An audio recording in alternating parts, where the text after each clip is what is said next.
They can hear us. Yeah, we're recording. Okay, so we should probably do a little bit of quiet right before we start.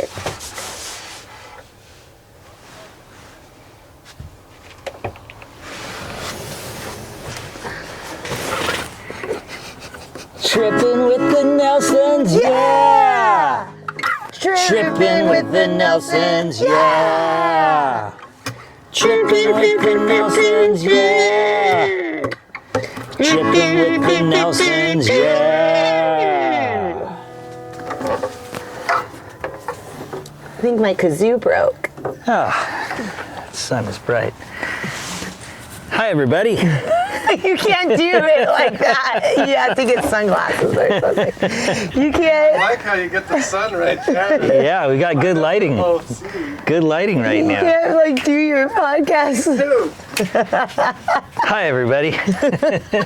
Welcome to episode number 2. This is where we're gonna, Tripping with the Nelsons. tripping with Yeah. the Nelsons. We're gonna run down some of our toys and what we did to get here. That's basically it. Yeah. The cool stuff that we bought. Yeah. So this is La Cabana. We named her after our favorite restaurant, La Cabana Taqueria. And it is a little cabin. So that's piece of equipment number 101. This is funny because we are filming closer to the sidewalk. We're right on the sidewalk. We're going to have a lot of guests on this episode. Yeah, lots of segues. So I think one of the biggest, it took us about a year and a half to do the research of, we thought maybe we'd build our own. We have this really talented friend named Jay Nelson up in San Francisco. We thought maybe he could build us one. And then we started looking at what it would be like to get a 4-wheel. Oh yeah, the pop-up ones. The pop-ups. We didn't want that though because we want to be more low pro and more easy setup every time. We talked to a lot of friends and they would tell us that if you roll into a neighborhood, you can never be incognito camping if you have a pop-up because you're like getting that thing all set up to sleep in and then it's obvious someone's in there. Whereas if you have this hard top, you just roll in, pass out, roll out, which we did. Mm-hmm. We've done it before and we're going to do it many times. So then gearing out, we got an Iceco refrigerator, the 47 quart, that's super sweet, as well as a EcoFlow solar generator and the solar panels from the same company, and they're rad. One charge on the generator can keep the refrigerator cold for 28 hours, and then super simple to plug it into like the fold-out mobile solar unit. And while we're driving, we can either plug in the ice chest or the generator to the 12-volt cigarette lighter. So staying charged should not be a problem. And not having to deal with ice all the time is going to be a huge blessing. Yeah, and it's crazy because you don't realize how much space the ice is taking up in the cooler. That's what the huge game changer has been for the fridge. And then brand-wise, obviously, the internet kept leading me toward Dometic, as well as everyone, but reviews on the Iceco sounded really good, and it's almost like half the price, maybe 2/3 the price. Seems like a really killer product. We've used it a couple of times, and it's been really nice. And I think we're psyched on the Iceco refrigerator. Yeah, see what happens. Another big decision was, we bought these kind of like car camping sleeping mats from REI, and so far those have been great. They're a lot thicker than our Thermarest. We were thinking maybe just Thermarest. We wanted some kind of bedding that we could just deflate and roll away so that you don't have to deal with like a mattress. We had in our van kind of like a folding mattress that was also a couch, but it took up so much space and it was always there, and you couldn't just like store it in a, you had to like always move it around. So that was a big learning lesson. And then we tried the Thermarest, but they weren't comfortable enough. So now we have these pretty like thick car camping mats, and we'll see. I think for like 3 days, maybe, I don't know, maybe we'll toughen up. And we have on each side, each of our sleeping zones, whether they're together or separate, we have a yoga mat and then one of those extra yoga pads, because we need to have those with us anyway, and then our like inflatable REI mattress on top. It seems really comfortable. I slept there at Mount Shasta for 3 nights and was loving it. Yeah, my max has been 2 nights, I think, at Nacimiento. Mm-hmm. But I mean, we're definitely we'll have a review on that later, I guess. We ended up just going with a propane stove, Coleman. It's my favorite color. Seafoam green. My favorite color. And then I got one of those little like 2-gallon or 3-pound propane tanks, because it fits under our sleeping platform storage area. It's all strapped in there. And then I think I'll get one of the 1-pound refillable canisters, so we always have backup, a little extra. And then sometimes, if we're just using a quick little like heat water before we dawn patrol or something, we won't have to get out the whole thing. Yeah. I don't know. Yeah, we'll figure that out. And then we got one of those like cooking sets that's a big pot with a smaller pot, a frying pan, a cutting board. We're still like getting all that our stuff. kitchen together. That all packs into the one pot really nicely, so that'll be a space saver. Yeah. And they're all thick bottomed. It seems like a quality product. We're definitely bringing a table. And if you know It's me, going to be right where we're sitting right now. Yeah. There will always be a table right here. Yeah. And then we're looking into getting these plastic sheets. It's been recommended from our traveling friends, but for bed bugs. But also, the plastic sheets could be really good for covering up all our stuff, because we are going to have sometimes wet surfboards going in and out, or sand. So it'd be nice, just to have a little, like kind of like a tarp. Mm-hmm. Of protection with these plastic sheets, but and for when we use them for sleeping, that's when we stay in motels and cabanas and stuff, where when we're renting a room, you throw that over the bed and then put our own sleeping gear on top, because there might be bed bug issues in those places. I don't think we'll need them in here, huh? I don't think we're going to get bed bugs in our camper. I don't think so. Yeah, it's for when we rent places, which we're going to do a lot. I forgot to bring the question out from Christian Edge. Should I remember what it is. Okay, great. Yeah, we're going to have our first ever Ask the Nelsons segment coming up later.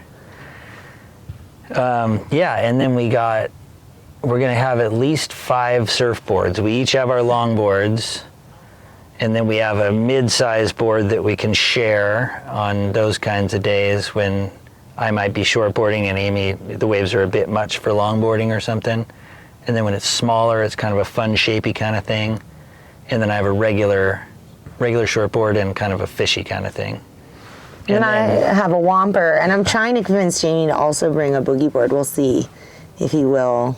We'll have our swim fins. Yeah, swim fins. Oh, snorkels. Got to put that on the list. Snorkel gear. And then I'm bringing like a trout fishing rod and an ocean fishing rod, and my buddy Lars is giving me a spear gun that I'm going to get all souped up, so I still have to go find like a buoy and a float line. I've never spearfished. This is going to be something I'm super excited about, learning how to spearfish. Yeah, I don't know what else. Oh, and then we have a toilet. We got, I can't remember what the brand is, but like a little tiny compact toilet with a container for emergency situations. When we're not somewhere where we can just dig a hole and where there's no toilet. So that'll be a thing. And then we opted to not get like a built-on canopy thing. And we got like a big tent that just for mosquito, basically mosquitoes. Yeah, we'll see how we do. We did get a shade, kind of like a shade structure for at the beach and stuff. But as far as, I don't know, we're gonna see. I mean, it might have been a mistake not to have a canopy, but they just always break on all the ones that we've used, or we can't figure out how to roll them up or something, but. Yeah, and then if you're using that as your kitchen area or your lounge area, and it's coming off the truck, it seems like making it all mosquito proof would be really, really tough. Whereas having like a family sized tent that you can stand in, they say not to cook in there, but we've done it. It'll be fine. Yeah, whatever it Plus is. we're gonna eat ceviche. Whatever, or maybe you do I mean, it's not like, that's just for like at sunset, when you're on the beach and all, it just gets crazy, the mosquitoes and stuff. Money, that's the next subject, I think. How do we save all this money?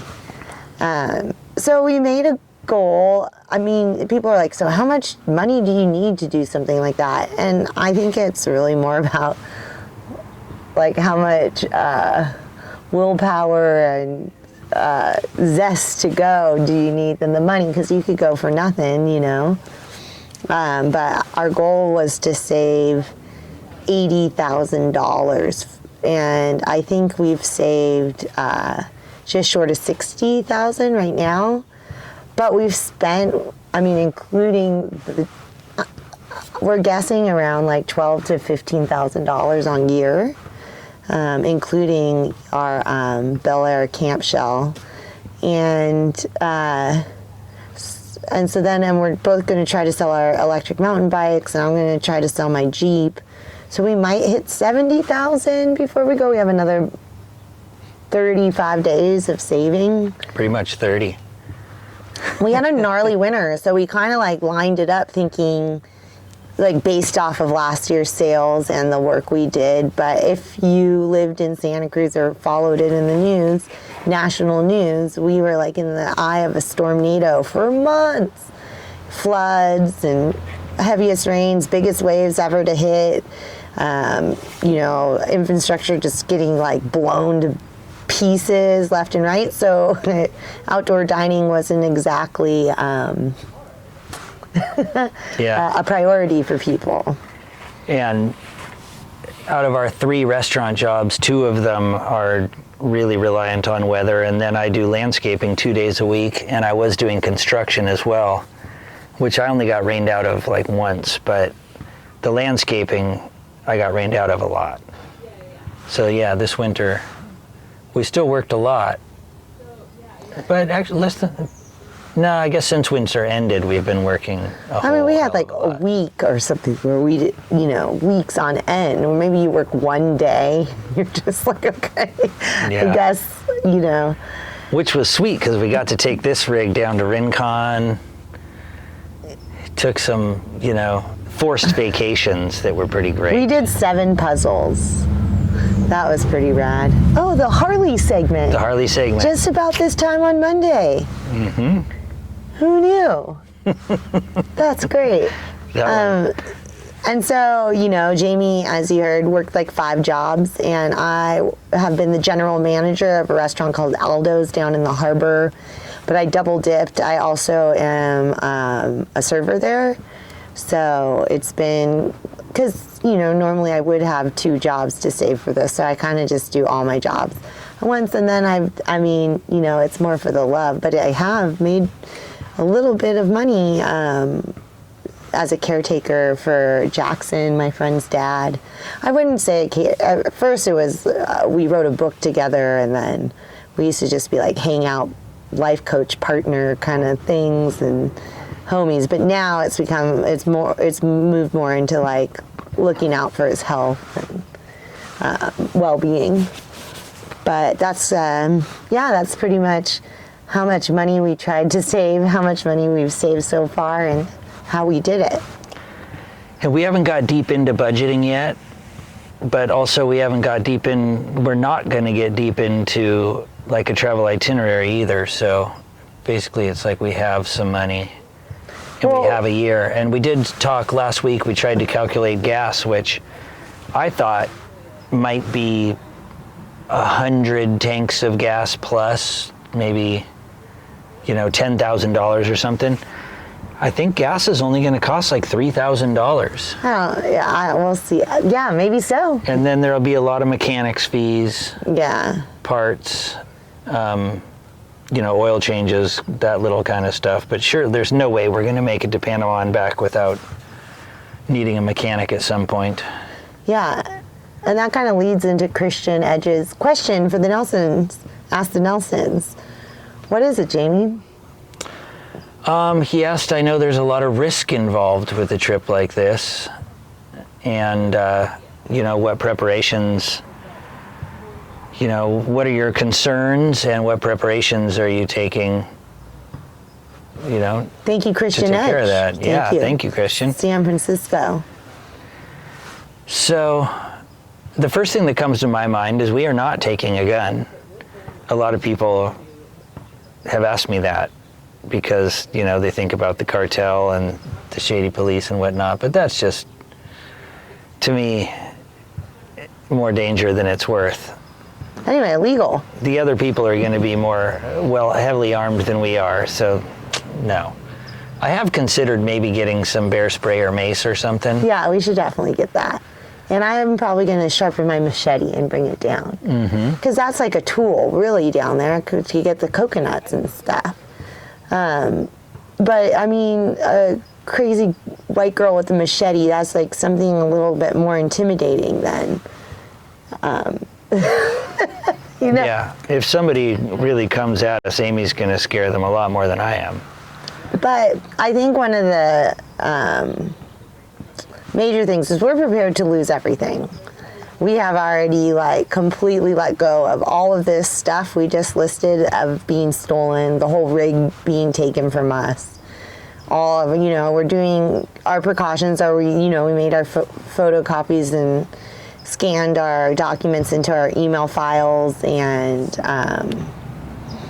basically I think the idea of the freedom and the experience outweighs the fears of imaginary trouble we might run into.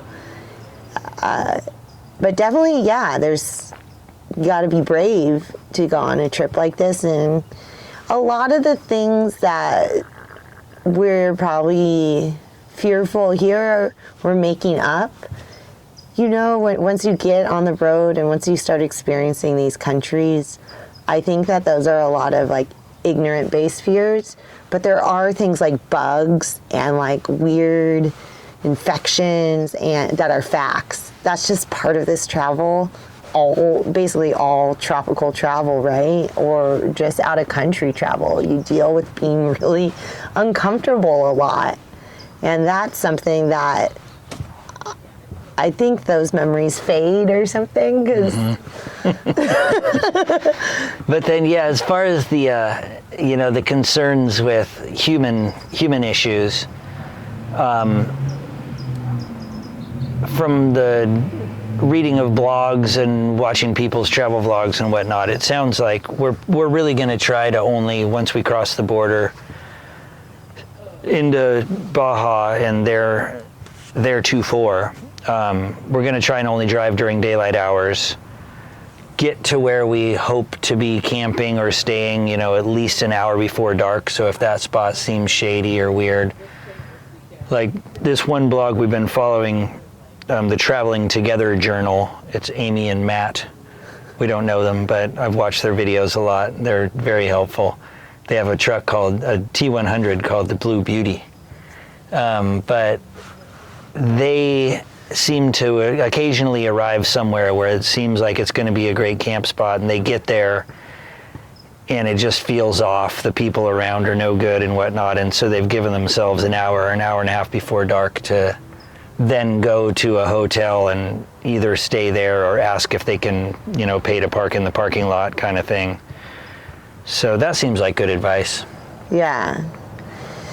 I think that's really good advice. And then,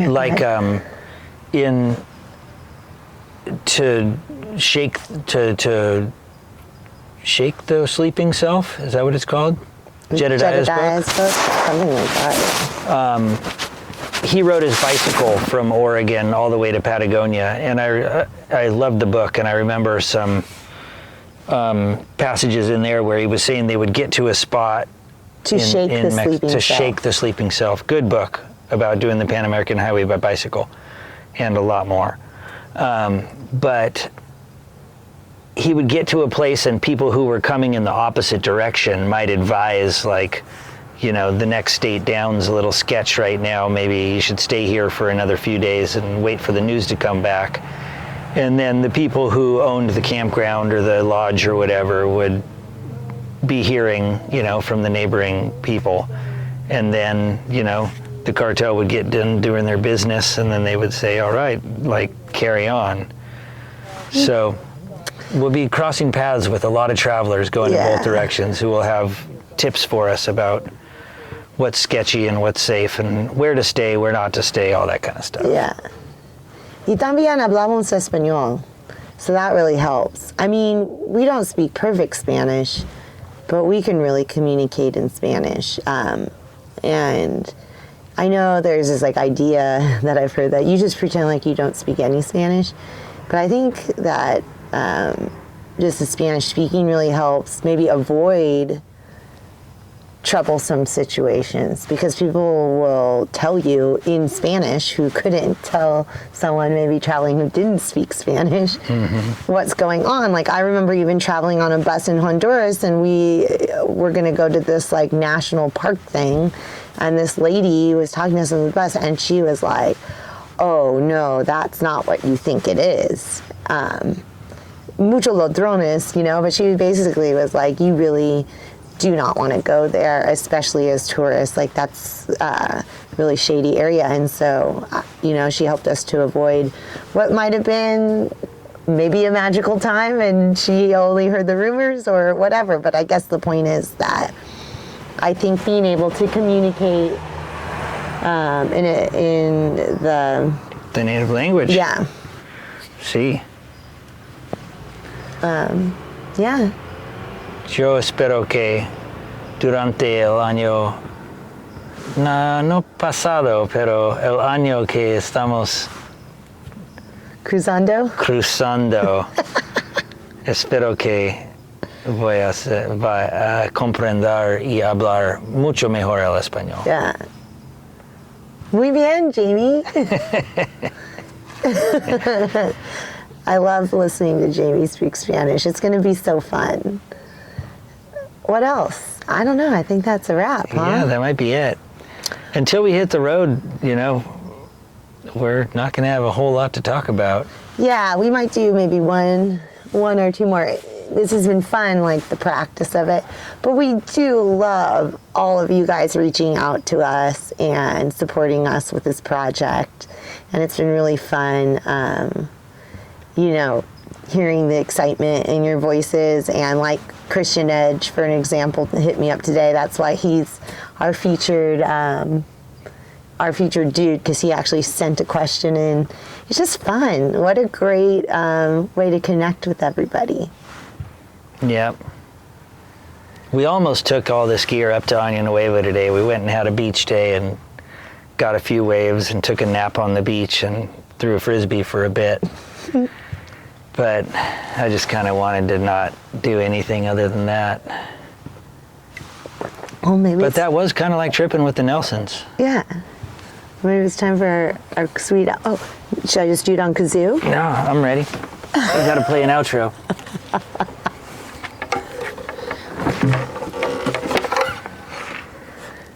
One, dos, tres, cuatro. Tripping with the Nelsons, yeah! Tripping with the Nelsons, yeah! Tripping with the Nelsons, yeah! Tripping with the Nelsons, yeah!